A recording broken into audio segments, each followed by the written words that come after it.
All right, so welcome to The Deep Dive, where we take your curiosity and make it our own. That's right. You send us sources, and we're going to break them down and give you the most important and fascinating insights. Yeah, we want you to leave feeling like an expert without having to put in like all those hours of, research. Exactly. And for our listener today, the learner, we're going to be diving into Girish Karnad's Nagamandala, Oh, a great choice. a very compelling play. And it seems like you are interested in getting like a really solid grasp on it pretty quickly. Yeah, and avoiding information overload in the process, right? Exactly. And you provided some really rich material. So luckily we can do just that. And Yeah. today we're going to unpack the core elements of the play Nagamandala. That's the narrative, the myths that are woven in, and those really potent themes that kind of like linger below the surface. We're hoping for some genuine aha moments for you. Yeah, for sure. Okay, so Nagamandala, when you first start reading it, what strikes you? Well, right away, the opening is so unusual. Yeah. It's not what you'd expect at all. We're not thrown right into the main story. Yeah.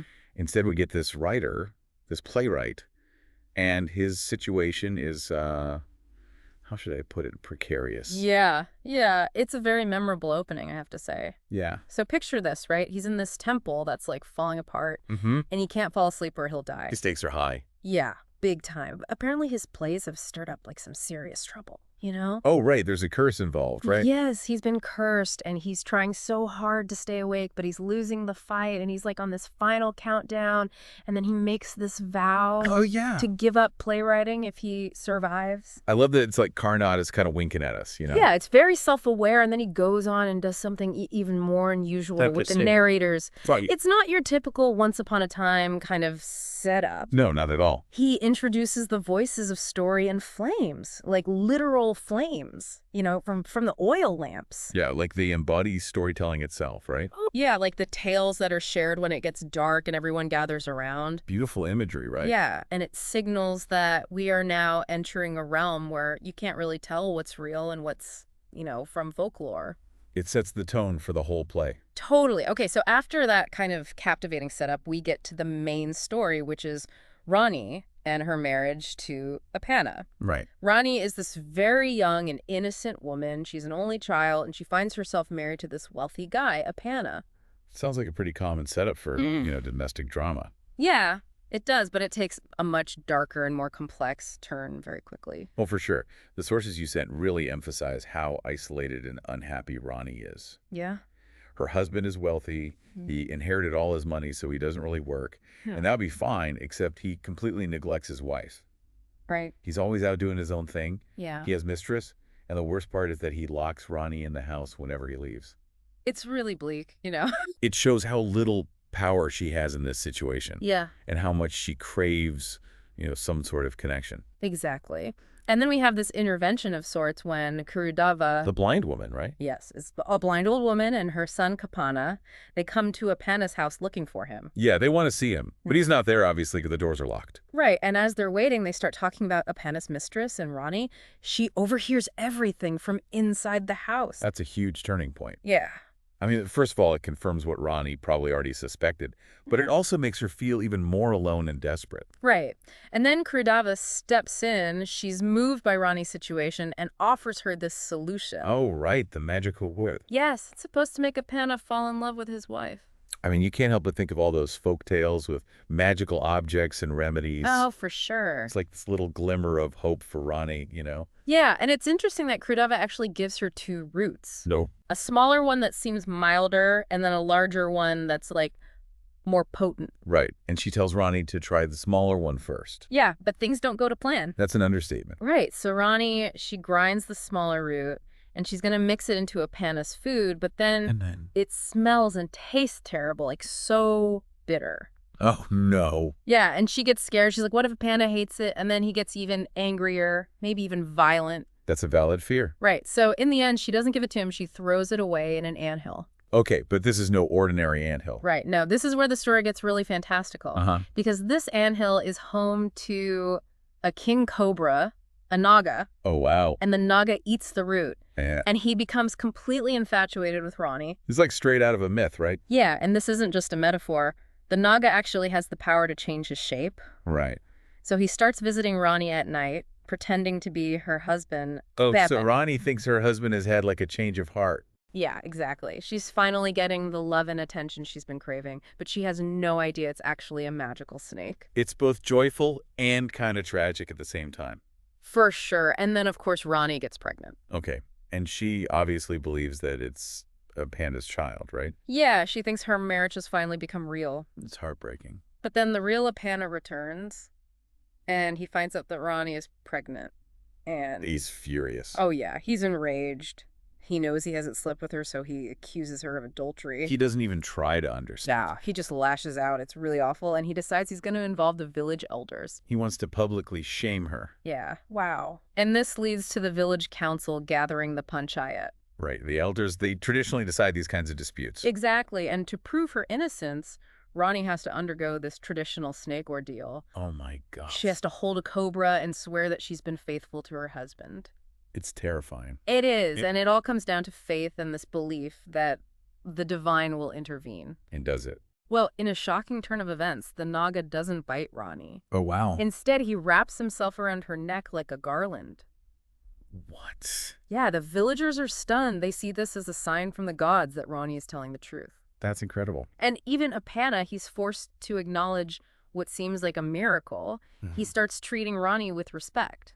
So it seems like everything is resolved, but But there's more to the story. there's always more. The real Appanna eventually confronts the Naga, Oh, who is still disguised as Appanna, right? They fight, and Appanna kills the Naga. so tragic. And as the Naga is dying, he reveals his true identity to Rani and confesses his love for her. He was doing it all for her. Yeah, it's a devastating revelation for Rani. I'll bet. She finally understands what's been happening, but she's lost the Naga forever. She decides she has to live for her child, carry on despite this secret love and loss. What a bittersweet ending. Yeah, and in the aftermath, we see that the community now reveres Rani. Appanna accepts her and treats her with respect, and the villagers, they see her as someone special.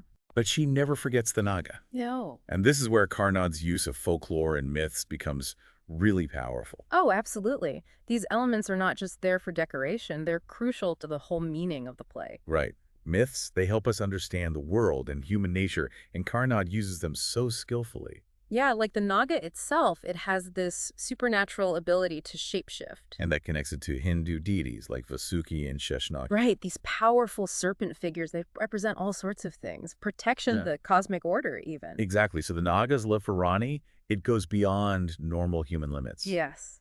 And then there's the magical root that Kurudava gives to Rani. So many folk tales have these magical objects that grant wishes or change people's destinies. Right, and it shows how much we want to control our fate, but also how easily we can be tricked. And the consequences are often unpredictable. Yeah. And what about the snake ordeal itself? Oh yeah, the source we have mentions that this was an actual practice in some Indian villages. They used it to determine guilt or innocence. Exactly, it wasn't just made up for the play. It really shows how much power, belief, and tradition have, Yeah, and the fact that it's a snake, that's really significant too. Snakes have so many symbolic meanings in different cultures. Exactly. Oh, and one more thing I wanted to mention, the The narrators. story in flames. Yes. The fact that they're not human, it's like this mythical idea, inanimate objects speaking. It adds this whole other layer to the play. It emphasizes how stories have power, they endure, they get passed down. Yeah, and then there's the fact that Rani is almost deified at the end. The villagers start to see her as a goddess. The source mentions this connection to Shakti, the feminine energy. Yeah, but there's also this irony there because society might put a woman on a pedestal in certain situations, but But it doesn't necessarily mean they respect all women. exactly. Karnad is making us think about that, Yeah, he's using these myths to expose societal truths and question whether these old beliefs are still relevant. He's not just retelling them for fun, Not at all. which brings us to the themes of the play. Yeah, and one of the biggest ones is gender dynamics, the inequality between Rani and Appanna. It's so obvious. Rani just wants her husband's love and attention, but Appanna treats her like an object. He expects her to stay locked up while he's out doing whatever he wants. Right, and when she does seek connection, Even if it's with a supernatural being. yeah, she's condemned, but Appanna's infidelity is just accepted. It's a powerful critique of patriarchy. Absolutely. And then there's love and desire. Right. We see Rani's longing for her husband's affection, and then we have the Naga's selfless love for her. It makes you think about all the different forms that love can take. and how it can bring both joy and suffering. And maybe it suggests that genuine connection can appear in the most unexpected places. Yeah, like even with a magical snake. Right. And it's interesting how both forms of love are presented as potential solutions for Rani's loneliness. Yeah, but they both end up causing her pain. It makes you wonder what we're really searching for in relationships. For sure. Another major theme is superstition and tradition. The magical root, the snake ordeal, the deification of Rani. They all highlight how strong these old beliefs are. And the source suggests that maybe people cling to these miracles because it's easier than facing reality. Yeah, maybe we all want simple explanations, even if they don't tell the whole story. The villagers, they immediately believe that Rani is innocent because of the snake. Yeah. But they don't question why she was unhappy in the first place. Right.